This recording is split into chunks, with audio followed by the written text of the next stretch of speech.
오늘 말씀은 여러분이 편한 마음으로 좀 들었으면 좋을 것 같아요.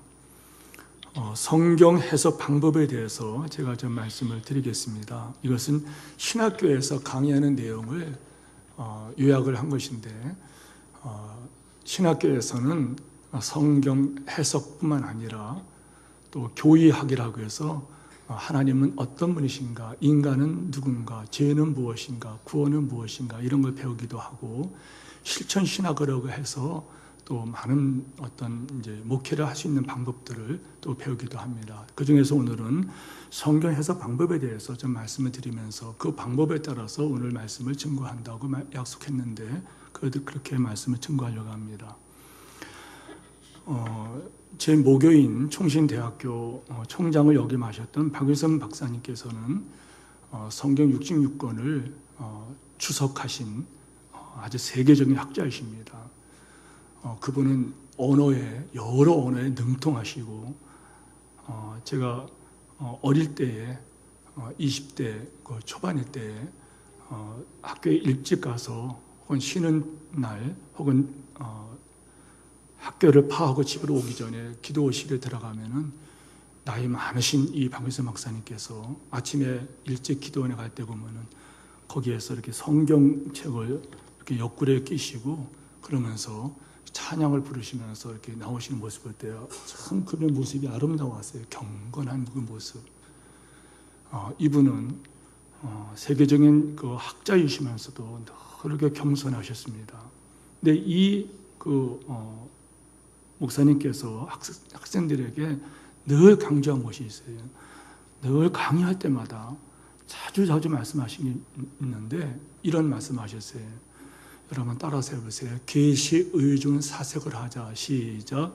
계시 의존 사색을 하자. 계시 의존 사색. 계시 의존 사색을 해야 된다. 늘 말씀을 하셔야 돼요. 입에 달고 다루세요. 그 말씀을.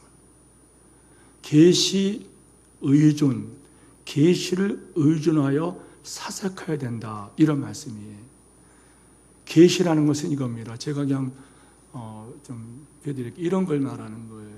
계시라는 것은 이렇게 열어서 보여준다. 열어서 이렇게 보여준다는 거예요. 가려 있으면 안 보이잖아요. 근데 하나님께서 우리에게 열어서 보여준다는 거예요. 계시라는 것은 하나님께서 열어서 보여주신다. 하나님께서 열어서 보여주시지 아니하시면은 우리는 알 수가 없다는 거예요. 자, 여쭤볼까요? 여러분들 여성으로 왜 태어났습니까? 왜 남성으로 태어났습니까? 우리는 모르잖아요. 하나님의 뜻이 있는 것입니다. 그러면 적용을 한다면은 우리가 이 땅에 살아갈 때 많은 사건이 벌어집니다. 그 많은 사건들이 그냥 일어난 것이 아니라는 거예요. 교통사고가 났습니다. 내가 교통사고를 당하건 서치 좀 비춰주실래요, 여기요? 방송실 서치 좀 해주세요. 예. 내가 교통사고를 당할 때에 또 다른 사람이 교통사고나 현장을 보든지 이것은 우연이 아니라는 거예요. 거기에는 분명히 하나님께서 우리에게 하나님 뜻을 보여주셨다는 거예요. 전에 제가 말씀드렸잖아요. 어디를 가는데 교통사고를 크게 당한 현장을 봤어요. 갑자기 빨간 불들이 막 불이 이렇게 켜지는데 저도 급하게 잡았는데, 그런데 제 차는 닿지는 않았어요. 그런데 앞에 보니까 아주 너무 처참하게 몇 동 이렇게 추동살이 난 거예요. 그때 그걸 보고 나서 질문에 드는 생각이, 내가 운전을 잘한 것이 아니었구나. 그동안 하나님이 날 보호하신 거였구나. 그런 걸 생각을 한다는 거예요. 병원에 가실 적에 여러분들 이런 말이 있어요. 다리가 아파서 병원에 갔더니 다리 잘라진 환자를 봤다는 거예요. 그때에 다리가 아픈 거 불평하고 원망했던 것이 싹 사라졌다는 거예요. 세상에 있는 모든 어떤 사건들, 어떤 상황들은 그것이 그냥 우연히 된 게 아니라는 거예요. 그래서 우리는 우연은 없고 필연이라 이런 말을 씁니다. 또 하나의 성경 예를 들게요. 예수님 말씀하신 것입니다. 참새 한 마리가 한 아시리온에 팔리는 것이 아니냐. 그냥 이것도 하나님의 허락이 없으면 일어나지 않느니라 이렇게 말씀하셨어요. 참새 한 마리가 요즘 우리를 말하면 시장에서 강아지 한 마리가 얼마인지 모르겠어요. 강아지 한 마리가 얼마에 팔려요. 근데 그것도 하나님의 뜻이 아니면 그런 일은 벌어지지 않는다는 거예요. 이 세상에는 모든 일이 그렇다는 거예요. 그래서 우리는 세상에 있는 모든 사건, 상황들을 항상 이 사건과 상황에 하나님께서 뭘 말씀하시는 것인가? 이 사건과 상황 속에서 나는 어떻게 생각을 해야 되고 그리고 내가 어떻게 행동을 해야 되는 것인가? 계시, 하나님께서 우리에게 보여주시는 당신의 뜻을 의존하면서 우리는 판단하고 그리고 우리는 선택하고 삶을 살아야 된다는 거예요. 이것은 한마디로 말하면 성경 해석 방법인데 성경을 가지고 성경으로 해석해야 된다. 다시 말하면 성경은 계시인데 하나님 말씀에 늘 붙들려서 하나님의 뜻이 이겁니다. 하나님의 뜻은 이겁니다. 이러면서 살아가야 된다는 거예요. 자, 또 다른 말씀 드릴게요. 또 다른 건전한 성경 해석 방법이 있는데 그것은 뭐냐면 문자적인 해석을 하는 거예요. 여러분이나 저나 언어를 사용하지 않습니까? 인간의 언어는 사상과 생각을 담는 그릇이죠. 어떤 생각, 어떤 사상 이것을 담는 그릇이 언어입니다. 그런데 인간의 언어가 사상과 생각을 담는 그릇일 뿐만 아니라 이것은 사상과 생각을 서로 교환하는 것입니다. 교환하는 수단이죠. 그 성경의 이 글이 성경책에 있는 글씨들은 어떤 언어를 받아 쓴 것입니다. 그러니까 이 언어를 연구하는 거예요. 히브리어와 헬라어뿐만 아니라 아람어라든지 성경에 기록된 언어들을 살피면서 그때 그 말이 지금 어떤 뜻인가? 이렇게 하면서 하나님 뜻을 성경에 기록하신 그분의 뜻을 찾아가는 방법입니다. 이 이외에도 역사적인 해석 방법이 있어요.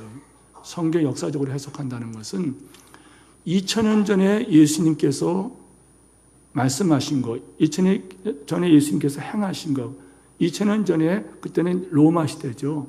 그때의 그 상황 속에서 예수님께서 말씀하시고 행하신 것은 오늘 우리에게 어떤 뜻이 있는 것인가? 이거를 연구하는 거예요. 성경 역사가 여러분 5000년 전이 아닙니까? 모세가 2000년 지금부터 말하면 모세는 그 2000년 전입니다. 그래서 지금 말하면 4000년 전이죠. 아브라함, 모세, 다윗은 지금으로 말하면 3000년 전 사람이고, 그리고 예수님은 지금부터 2000년 전 분이고, 이것을 여러분에게 역사적으로 그 당시 상황에서 그렇게 말씀해서 지금 이렇게 넓으면 안 된다는 거예요. 그래서 역사를 살펴보는 거예요. 또 한 가지는 심리적 해석 방법이 있어요. 그래서 이제 이런 얘기를 합니다. 베드로의 성격은 어땠고 누구 성격은 어땠다. 예를 들어서 요한을 보면은 우리는 사도 요한 그러면 굉장히 사랑의 사도 이렇게 생각이 돼요. 그런데 예수님 말씀에 하면은 이런 표현을 해야지 여러분 이해해야 될 것 같아요. 성질 더러운 사람이에요. 성질이 그냥 급한 사람, 번개 치는 것처럼. 그래서 예수님께서 그랬어요. 너는 번개 치는 그 번개의 아들이다. 얼마나 뭘 하면은 그냥 성질을 부리고 막 그랬던 것 같아요. 근데 그가 예수님만 하고 사랑의 사도를 표현해요. 이런 걸 통해서 우리가 심리 접근을 합니다. 그리고 또 한 가지 방법은 알레고리칼 해석이라고 제가 그래 설교하다가 알레고리칼 해석을 좀 하겠습니다. 풍유적 해석이다. 이런 뜻입니다. 성경을 알레고리칼 해석을 한다는 것, 이거는 문자보다도 문자 이면을 본다는 거예요. 그런데 제가 말씀드린 대로 지금 이 모든 이런 성경 방법들이 많이 있지만은 이 모든 성경 방법들을 가지고 성경을 우리가 해석하려고 달라든다 할지라도 가장 본질적이며 중요한 것은 뭐냐면은 성령께서 깨닫게 해주시지 않으면은, 성령께서 조명하지 않으면은, 제가 지금 방송실에 계신 집사님에게 서치 좀 비춰주세요 이렇게 얘기했잖아요. 여러분 여기 불을 끄면 컴컴할 겁니다. 성령의 조명, 말 그대로 성령께서 그거를 밝게 열어서 보여주시지 않으면은 절대로 성경은 해석이 되지 않는다는 거예요. 그래서 오늘은 이 알레고리가 해서 말씀드린 것처럼 성경 본문의 문자의 의미를 가능한 무시하고 상징적인 의미와 교훈을 찾는 해석으로 문자적 의미와는 다른 영적 어떤 의미가 거기에 있을 것이다. 예를 들면 이런 거예요. 제가 제 어머니에게 군대에 있을 때 편지를 받았어요. 몇 번 말씀드린 것 같은데요. 그때 제가 다리를, 무릎을 운동하다 다쳐가지고 또 하필 그때 사단이, 전방 사단과 후방 사단이 교체되는 과정 속에서 저는 양평에 있었는데 이 제 사단이 전방으로 들어가고 전방에 있던 사단이 양평으로 빠졌어요. 그런데 다친 그 몸을 가지고 전방으로 들어가는데 그 당시에는 지금같이 이러지 않았던 것 같아요. 그 당시에는 다리를 다치고 군대에 사고가 났는데 그걸 은폐했습니다. 그러니 저는 전방에 가서 후방에 있어도 안 되는데 전방에 들어가서 이게 후송을 하고 치료받아야 되는데 그런 기회를 놓쳤어요. 그리고 나서 많은 고통을 당했습니다. 그러다가 나중에 결국에는 후송을 돼가지고 다리 수술을 받고 저는 의무병으로 의과사 제대를 했는데요. 그런데 그때 병원에 있을 때 수술했다고 하는 그 소식을 그때 전했던 것 같아요. 그래서 어머니가 그때 너무 놀래갖고서 편지를 썼는데 요만한 종이에다가 편지를 썼어요. 원문이라고 말이 나오는 대로 기록하신, 어머니는 소학교도 나오지 못한 분이라 그냥 말이 나오는 대로 글을 쓰신 거예요. 그 글을 제가 읽어 내려갑니다. 사랑하는 막내 아들아, 그러면서 네가 다쳤다니 애미 마음이 찢어질 때 아프다, 뭐 이러면서 글을 쭉 써내려 가셨어요. 저는 그 글을 보면서 얼마나 울은지 몰라요. 그 글을 읽는 순간에 3분의 2쯤 나가서 제가 못 읽겠더라고요. 너무 눈물이 나는 거예요. 그 글자를 읽고 있는데 그 글자를 보는 것은 글자지만은, 글씨지만은 그 이면에 어머니의 마음이 진하게 느껴지는 거예요. 바로 그걸 말하는 거예요. 글자와 행간을 보는 게 아니라 글자와 행간 이면에 있는 하나님의 그 마음이 어떤 마음인가, 하나님의 뜻이 어떤 것인가, 하나님의 소원이 무엇인가를 해석해 나가는 방법을 알레고리칼 해석이라 이렇게 말해요.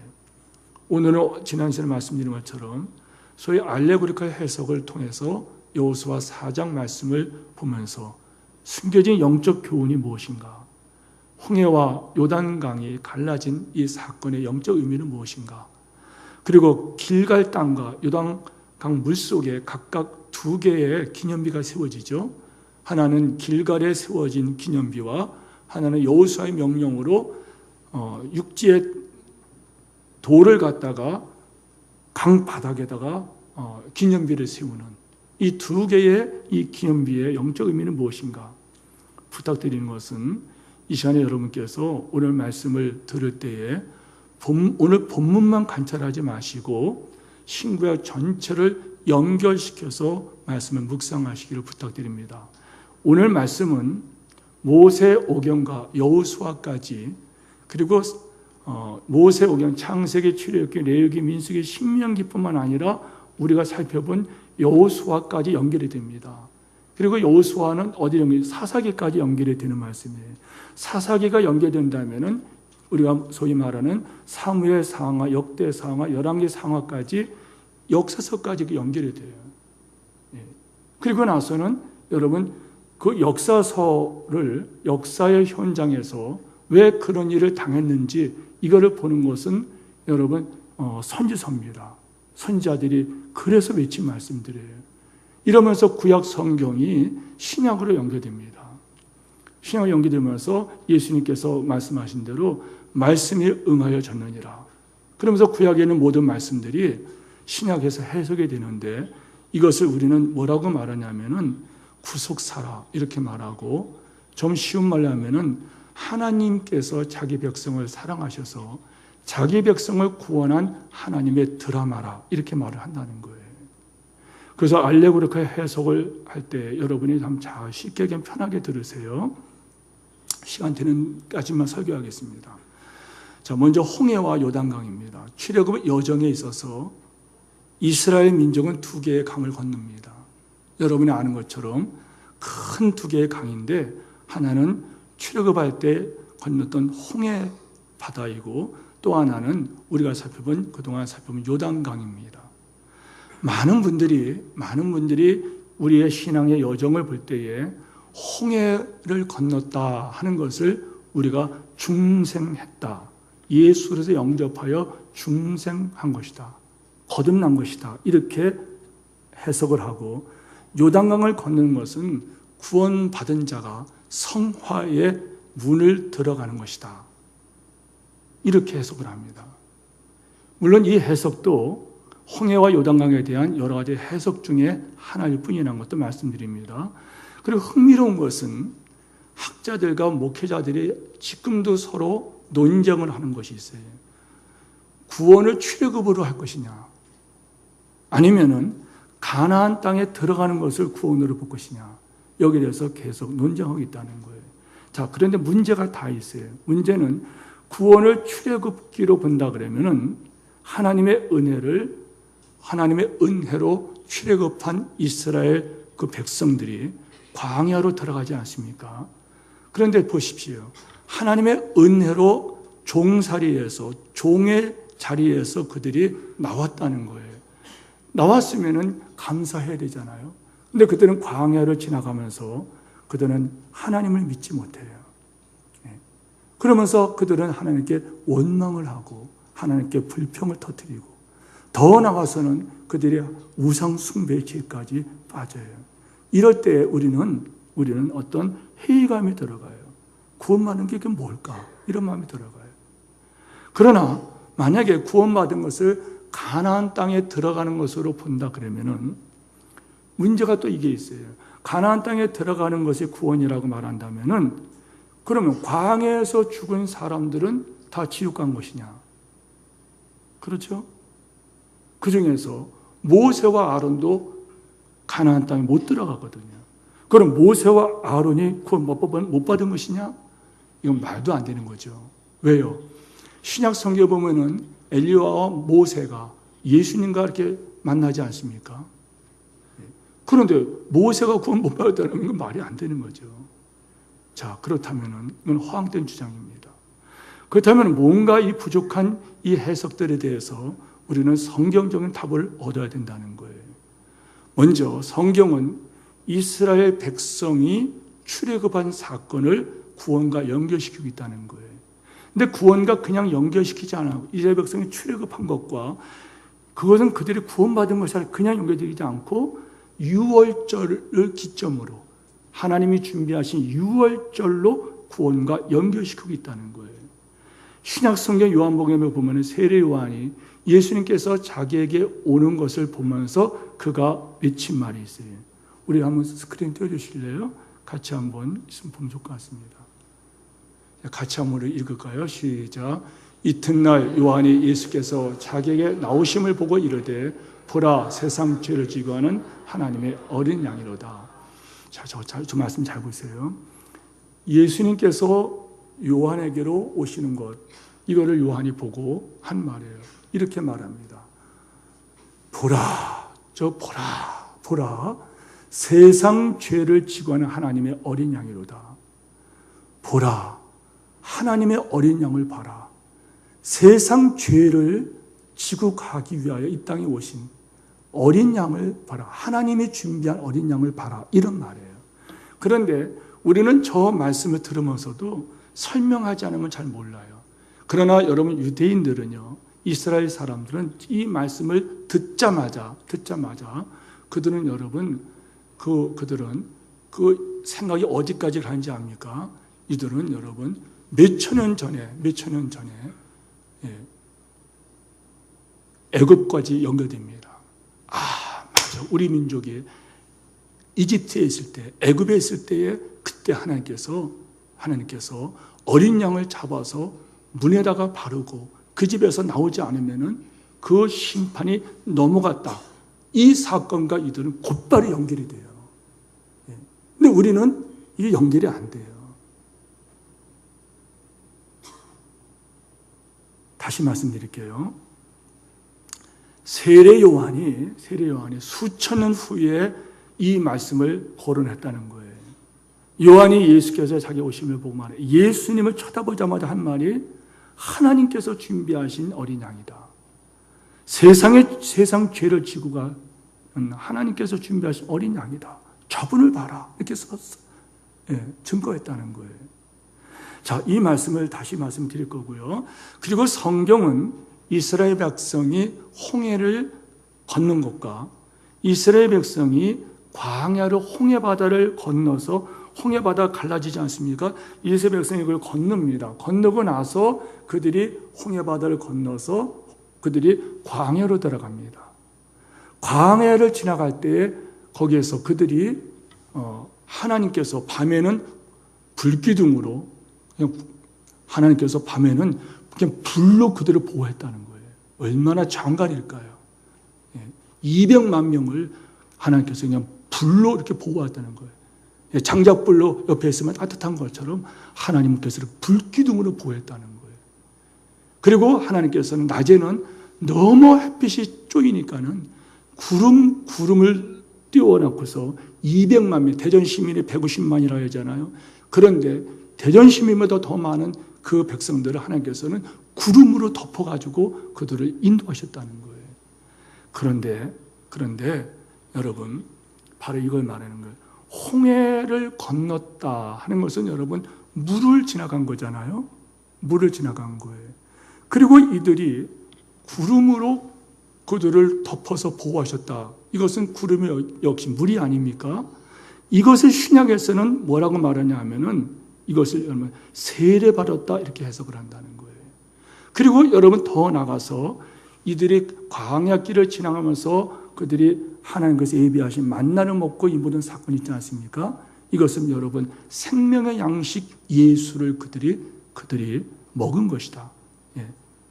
신령한 반석이신 예수 그리스도를 그들이 믿고 구원하라 이렇게 말해요. 성경을 보자. 고린도전서 10장 2절 4절 말씀이에요. 자, 같이 한번 우리 읽겠습니다. 시작. 형제들아, 나는 너희가 알지 못하기를 원하지 아니하노니 우리 조상들이 다 구름 아래에 있고 바다 가운데를 지나며 모세에게 속하여 다 구름과 바다에서 뭘 받았어요? 세례를 받았다는 거예요. 세례를 받았다는 거예요.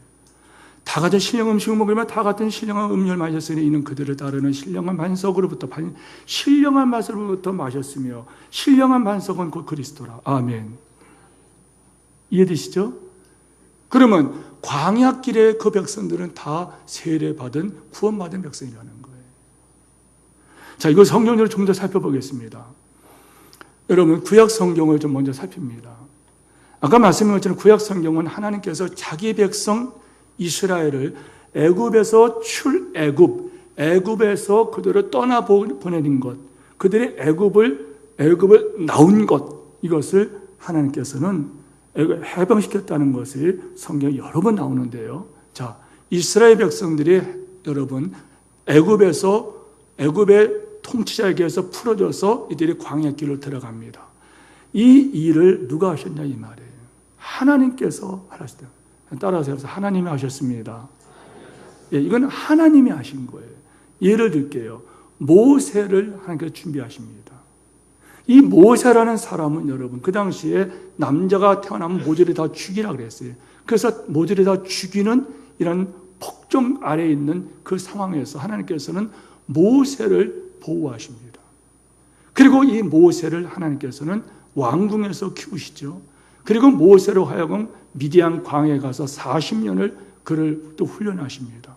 결국 나이 80대에 그는 부름받아 이스라엘 백성을 구원하는 하나님의 도구로 사용하십니다. 하나님께서 하신 것입니다. 또 우리가 아는 것은 출애굽할 때 이 애굽의 바로가 그 백성들을 나가세요 한 것이 아니라는 거예요. 우리가 아는 거예요. 나가세요 한 게 아니에요. 여러분 잘 알고 나가세요 한 게 아니에요. 이때에 애굽이 바로가 그들을 안 내보내려고 별별 짓을 다 했어요. 그때 하나님께서 그들에게 10가지 재앙으로 애굽 바로와 그 백성을 치시지 않습니까? 하나님이 하신 거예요. 또 놀라운 것은 출애굽기 12장의 말씀인데 아까 말씀드린 그거예요. 유월절 사건을 하나님께서 일으켜 주십니다. 하나님께서 자기 백성 이스라엘 구원하기 위해서 하나님께서는 유월절 사건을 말씀하세요. 고맙습니다. 말씀은 또 있는데 어느 날 하나님께서 이스라엘 백성들에게 찾아오십니다. 하나님께서 찾아오십니다. 구원은 하나님께서 찾아오심으로 되면 아멘 하시기 바랍니다. 오늘 우리 교회 등록하신 분도 계시고 우리에게 한번 방문해 보신 분도 계신데 여러분 이 모든 것은 어느 집사님이 누가 우리에게 인도했다. 그게 아니고요. 그분을 하나님께서 도구로 사용해서 나를 이곳을 이끌어 주셨다. 이렇게 말을 하는 거예요. 처음에는 내가 믿었다 하지만 나중에 보면 안 해요. 그게 하나님께서 믿게 하셨다는 거예요. 그래서 어느 날 하나님께서 찾아오십니다. 그리고 하는 말씀이 너희는 이스라엘 온 백성에게 말하라. 온 백성이 말하라. 그리고 하는 말씀이 너희들은 어린 양을 잡아서 19수대로 어린 양을 잡아가지고 어린 양을 잡으면 여러분 피가 나오지 않습니까? 그 피를 적셔가지고서 문에다가 이렇게 바르라 그랬어요. 내가 오늘 이 밤에 이 나라를 심판할 것인데 이 나라를 저주할 것인데 장자는 모조리 죽일 것인데 사람뿐만 아니라 짐승까지 모조리 죽음을 당할 것인데 그러나 피의 표시가 있는 그 집은 넘어가리라. 넘어가리라 이 말을 한문으로 유월 이렇게 말하죠. 영어로는 패스 오버. 넘어간다는 거예요. 그 하나님 말씀을 듣고 그대로 실천하니 그들은 하나님께서 약속한 그 구원을 받게 됐다는 거예요. 자, 성경 다시 한번 보죠. 아까 방송에 띄워주시는데요. 우리 긴 말씀이지만 쭉쭉 읽어나가겠습니다. 시작. 너희는 이스라엘 온 회중에게 말하 이르라. 너희 각자가 어린 양을 취하지니 각 가족대로 식구를 위하여 어린 양을 취하되 이스라엘 회중이 그 양을 잡고 그 피를 문서제 임방에 바르고 이것이 여호와의 유월절이니라. 내가 그 밤에 애굽 땅에 두루 다니며 사람이나 짐승을 막론하고 애굽 땅에 있는 모든 처음 난 것을 다 치고 애굽의 모든 신을 내가 심판하리라. 나는 여호와라. 내가 애굽 땅을 칠 때에 그 피가 너희 사는 집에 있어서 너희를 위하여 표적이 됐지니 내가 피를 볼 때에 너희를 넘어가리니 재앙이 너희에게 내려 멸하지 아니하리라. 아멘. 자, 하나님께서 일방적으로 말씀하신 거예요. 죽지 말고 살라는 거예요. 그 복 받으라는 거예요. 너희는 이스라엘 모든 백성에 말하여 이르라. 각 가족대로 그 식구를 위하여 어린 양을 취하되 어린 양을 갖다가 양을 잡고 피를 문에다가 바르라. 내가 그 피를 보면은 넘어간디라. 재앙이 너희에게 내려 멸하지 아니하리라. 이것이 여호와의 유월절이라. 자, 여기에서 우리가 살펴볼 것은 하나님께서 이스라엘 백성, 자기 백성을 애굽에서 구원시키기 위하여, 탈출시키기 위해서 하나님께서 이스라엘을 찾아오시고 말씀하시고 그러게 그들과 유월절 사건을 말씀하실 때 이건 이스라엘 백성과 상의한 것이 아니에요. 상의한 것이 아닙니다. 이스라엘 백성에게 어떤 의로움이 있어서 한 것도 아니에요. 이스라엘 백성이 아주 구원받을 만한 자격이 있어서 한 것도 아니에요. 실상은 어떤 거냐? 이스라엘 백성은 여러분 그때에 여러분 참 비참한 것은 뭐냐면은 창세기 12장에 보면 하나님께서 아브라함을 찾아오십니다. 창세기 15장에 보면은 하나님께서 아브라함에게 일방적으로 약속하세요. 네 후손이 이방 땅 애굽으로 갈 것인데 그리고 나서 4절 만에 이곳으로 돌아오게 될 것이다. 그래서 하나님께서 자기 약속을 여러분 짐승을 쪼개고 나서 피의 약속을 하십니다. 그때 하나님께서 말씀할 때 아브라함은 자손도 없었어요. 그런데 하나님 약속이 그대로 성취가 돼요. 하나님 백성들이 아브라함이 이삭을 낳고 이삭이 야곱이 12아들이 70명 이들이 애굽에 들어가서 200만 명을 불어난다는 거예요. 200만 명을 불어나는데 이 200만 명을 불어난 이 백성들이 나중에 바로 이 사건에 하나님께서 돌아오게 하시라 하면 하나님께서 약속을 성취하면서 이 백성 이 땅으로 가나안 땅으로 오게 하신 역사를 좀 이루고 있다는 거예요. 이것은 상이한 게 아니에요. 출발부터 다시 돌아오게 한 것은 이것은 하나님의 자기 주권적인 역사였다는 거예요. 여기서 조금만 더 볼게요.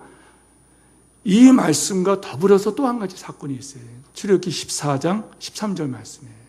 우리 다 같이 한번 읽겠습니다. 시작. 모세가 백성에 이르되 너는 두려워하지 말고 가만히 서서 여호와께서 오늘 너를 위하여 행하시는 구원을 보라.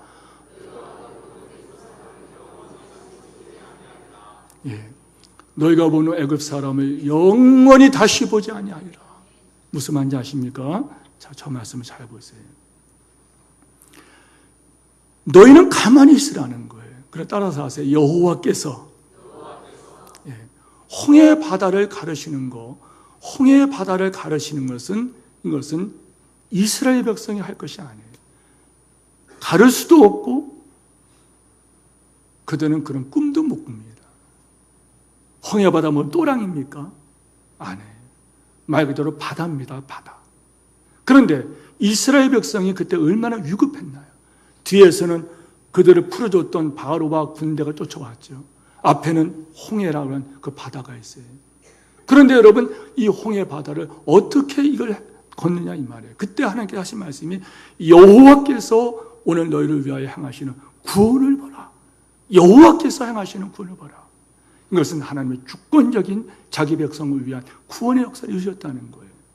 자, 구약 성경은 하나님께서 애굽에서 자기 백성들을 위하여 행하신 사건 중에 특별히 가족 수대로 양을 잡아서 가족의 숫자대로 어린 양을 잡아 그 피를 문에다가 발라 심판에 지나가게 한 유월절 사건 이거와 더불어서 하나님께서 이스라엘 백성을 뒤에서는 바로와 군대가 쫓아오고 그리고 앞에는 홍해바다가 있을 적에 홍해바다를 갈라서 자기 백성을 통과해서 자기 백성을 구원하신 이 사건을 하나님의 자기 주권적인 역사라고 증거한다는 거예요. 이 말은 무슨 말입니까? 이건 이 말이에요. 구약 성경 이스라엘이 애굽에서 출애굽한 사건 그 자체가 구원 사건이라는 이것을 알레고리카 해석을 하면 이겁니다. 애굽이 뭐냐 이 말이에요. 애굽은 세상을 말한다는 거예요. 이 세상에서 애굽의 파라오, 애굽의 통치자는 누구냐? 이 세상 통치자는 누구냐? 이 세상의 지배자 사탄을 말하는 거예요. 마귀를 말하는 거예요. 그리고 출애굽은 뭐냐?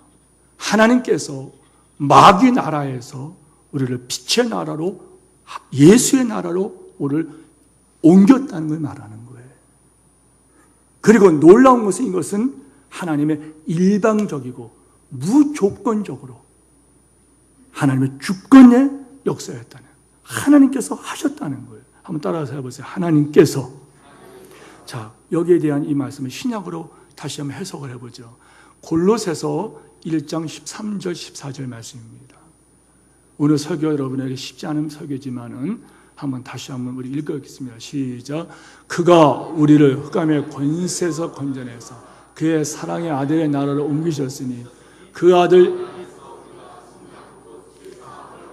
한 번만 따라서 하십시오. 그가 다시 한번 해서 그가 우리를 자 그분께서 그분께서 우리 가족을 그분께서 나를 그분께서 여러분을 이렇게 말하는, 그분께서 그가 우리를 흑암의 권세에서, 흑암의 권세가 무슨 말이에요? 흑암의 권세는 뭐냐면, 권세라는 것은 통치를 말해요. 흑암의 나라를 말하는, 흑암의 나라는 어떤 말이에요? 흑암, 어둠의 나라, 캄캄하다, 소망이 없는 나라예요. 생명이 파괴되는 나라예요. 이 흑암의 나라에서 하나님께서, 이 흑암의 나라에서 이루어지는 뭐냐면은, 하나님께서 주신 이 소중한 선물인 생명을 끊임없이 파괴하는 거예요. 그런데 여러분, 이 흑암의 권세가 지배하는 나라에서 우리가 벗어나는 방법이 뭐냐면은, 흑암의 나라라고 하는 이 경계선을 벗어나야 된다는 거예요. 경계선을. 그렇죠?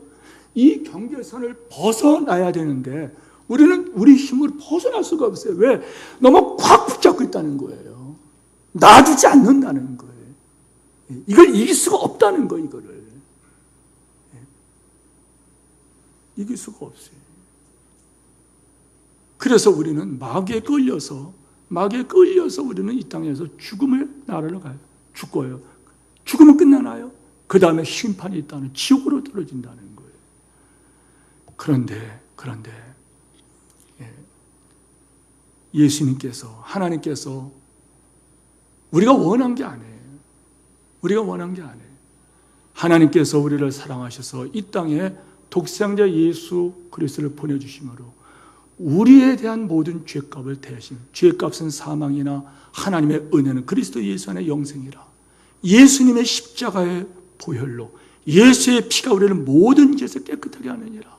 예수 안에 있으면 겨우 정죄가 없느니라.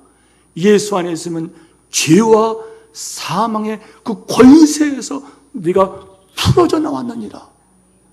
여러분, 예수님께서 우리를, 수렁에 빠진 우리를 건져주셨다는 거예요.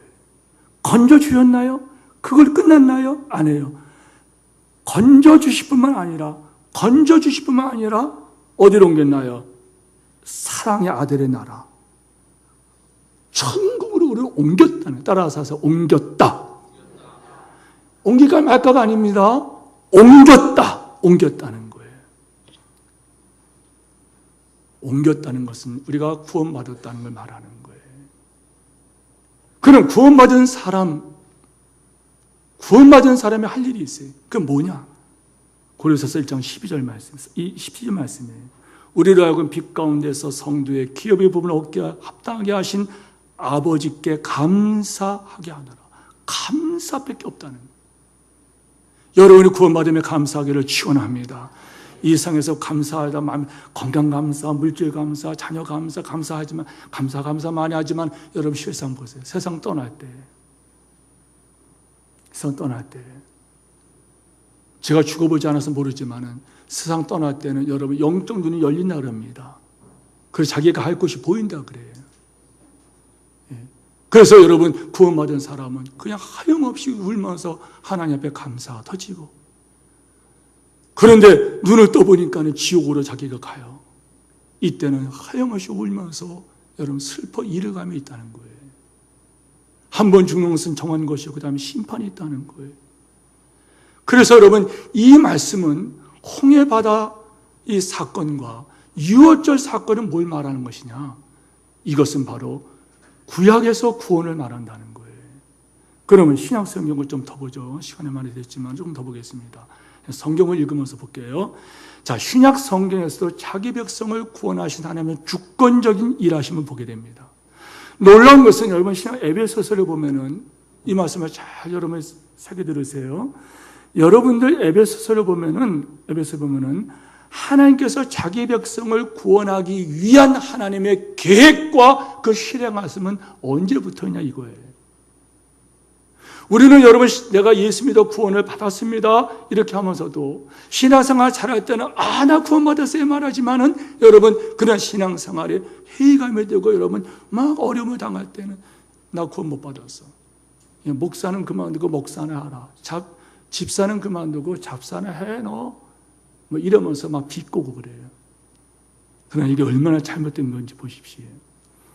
하나님께서 여러분을 계획하신, 하나님께서 사랑하는 자기 백성을 구원하기로 계획하신 이 계획하심은 이 세상이 창조되기 전에, 여러분이 만들어지기 전에, 이 세상에 여러분이 오기 전에 하나님의 주권적인 뜻이라는 것을 여러분 성경에 말하고 있다는 거예요. 자, 성경 보시죠. 자, 에베소서 1장 말씀입니다. 우리 다 같이 함께 읽겠습니다. 시작. 우리 주 예수 그리스도의 아버지 하나님이심을 찬양합시다. 하나님께서는 그리스도 안에서 하늘에 속한 모든 신령한 복을 우리에게 주셨습니다. 하나님은 세상 창조 전에 그리스도 안에서 우리를 택하시고 사랑해 주셔서 하나님 안에서 거룩하고 흠없는 사람이 되게 하셨습니다. 하나님은 하나님의 기뻐하신 뜻을 따라 예수 그리스도를 통하여 우리를 하나님의 자녀로 예정하신 것입니다. 여기까지요. 보세요. 따라서 하십시오. 하나님이 우리에게 하늘에 속한 모든 신령한 복을 주셨다. 주셨다는 거예요. 주셨다는. 줄까 말까가 아니에요. 주셨다. 그리고 4절에 보면은 언제 하느냐? 세상이 창조되기 전에, 여러분이 이 땅에 오시기 전에 하나님께서는 이거를 이렇게 하셨다는 거예요. 놀라운 것은 이것은 바로 하나님의 자기 기쁨이었다는 거예요. 우리 주부의 1번에 늘 강조하죠. 땅에는 성도는 존귀한 자들이니 나의 모든 즐거움이 바로 너희들이다. 여러분은 하나님의 즐거움을, 하나님의 기쁨인 것을 믿으시기를 축원합니다. 근데 보세요. 하나님의 구원 계획은 이 땅이 창조되기 전에, 여러분이 이 땅에 오기 전에 하나님께서 당신의 계획 중에서 완성한 거라 이 말이에요. 근데 여러분이 좀 잘 살았다고 하고 확신하고 못 살았다고 이렇게 찰랑찰랑하고 그런 겁니까? 하나님 몰라서 그래요. 자, 6절 말씀. 그래서 하나님이 하나님의 사랑하는 아들 안에서 우리에게 거저 주시는 하나님의 영광의 은혜를 참밌게 하셨습니다. 7절 같이 읽어요. 시작. 우리는 이 아들 안에서 하나님의 풍성한 은혜를 따라 그의 피로 구속고 죄 용서를 받게 되었습니다. 9절 말씀. 그리스도 안에서 미리 세우신 하나님의 깊은 뜻을 따라 10절 말씀. 하나님의 계획은 줄근 거, 이것은 시작. 이것은 모든 것을 자기의 원하는 뜻대로 행하시는 그분의 계획을 따라 정하신 것입니다. 아시겠죠? 여러분들 요동하지 말기를 축원합니다. 오두방정 떨지 말아야 돼요. 에베소 2장 말씀을 더 보죠. 자, 에베소 2장 말씀입니다. 같이 보죠. 시작. 그는 허물과 죄로 죽었던 너를, 자, 따라서 하세요. 그는 너를 살리셨다는 거예요. 허물과 죄로 죽었던 너를 살리셨다는 거예요. 그때에 허물과 죄로 죽었던 이 말은 뭐냐면요, 이걸 말하는 거예요. 여러분이 이 말씀 보면은 그 가운데서 행하는 게 뭐냐? 세상 풍조를 따라 살고 공중에 권세 잡은 자, 이게 뭐냐면 마귀를 말하는 거예요. 그 마귀는 지금 어디서 일하느냐? 불순종의 아들들, 안 믿는, 하나님께 순종하지 않는 사람들, 하나님을 안 믿는 사람들 속에서 마귀가 지금 일한다는 거예요. 그러면은 우리는 누구냐? 안 믿는 사람 속에서 마귀가 역사하면은 이 사람들은 그 어떤 삶을 사느냐? 육체의 욕심을 따라 살고, 욕심을 따라 살아요. 육체가 원하는 것, 마음이 원하는 것을 따라 살아요. 세상 사람들을 말하는 거예요. 세상 사람들은 여러분 자기 욕망에 따라 욕심 때문에 살아요. 그러나 우리 믿는 사람들은, 믿음이 어리건 믿음이 큰 믿음이건 우리는 여러분 하나님을 어떻게 기쁘게 해드릴까 살아요. 우리는 이 땅에 살 때 어떻게 하나님 기쁘게 해드릴까? 세상 사람들은 어떻게 하면 나를 기쁘게 할까? 이게 다르다는 거예요. 자, 더 말씀 보죠. 4절 말씀입니다. 같이 읽어요. 시작. 긍휼이 풍성하신 하나님 우리를 사랑하신 그 큰 사랑을 인하여 허물로 죽은 우리를 그리스도 안결에 살렸고 너희는 은혜로 구원을 받은 것이라. 아멘. 아멘. 은혜로 구원을 받은 것이라. 설교를 여기까지만 하고요. 여러분들에게 다시 좀 말씀드리겠습니다. 요한일서 5장 11절 13절에 보면은 구약에서 지금 그런 사건들이 구원을 말씀드렸다 그랬고 신약에서 하나님께서 당신 백성들을 당신이 일방적 무조건적으로 구원하신 걸 말씀드렸어요. 그러니 이제 이 말씀대로 여러분이 예수를 믿기만 하면 하나님의 자녀가 되는 권세를 받은 것입니다. 자, 이겁니다. 보세요. 요한일서 5장 1절, 5장 11절 말씀이에요. 좀 띄워주시기 바랍니다. 또 증거는, 이 증거는 하나님의 증거예요. 성경의 증거는 이것이니 하나님께서 우리에게 영생을 주셨어요. 하나님께서 우리에게 영생을 주신 것과 이 영생이 그의 아들 예수 안에 있는 것이라. 그래서 예수 믿으세요 할 때에 예수 믿겠습니다 받으면은 그 안에 영생이 있고, 그 사람은 거듭났고, 그 사람은 중생했고, 그 사람은 하나님의 자녀가 되었고, 그 사람은 천국 백성이 되었다는 거예요. 지옥 가고 싶어도 지옥 못 간다가 된다. 지옥 가고 싶어도 지옥 못 가는 자가 되었다는 거예요. 무슨 말인지 압니까? 홍해 바다를 건넜어요. 그들은 다시는 여러분 이쪽으로 건너오지 못한다는 거예요. 여러분들은 구원받음의 은혜를 감사하시길 축원합니다. 그래서 이어지는 말씀이 뭐예요? 내가 하나님의 아들의 이름을 믿는, 바로 여러분들을 말하는, 저를 말하는, 예수를 믿는 너희에게 이것을 쓰는 것은 너희에게 영생이 있음을 알게 하려 함이라. 여러분들은 지옥 가고 싶어도 못 갑니다. 왜요? 하나님께서 당신이 일방적으로 무조건적으로, 조건이 없어요, 하나님의 사랑으로 우리가 구원받은 자가 됐다는 거예요. 이 믿음을 가지고 살아가는 여러분들에게 축원합니다.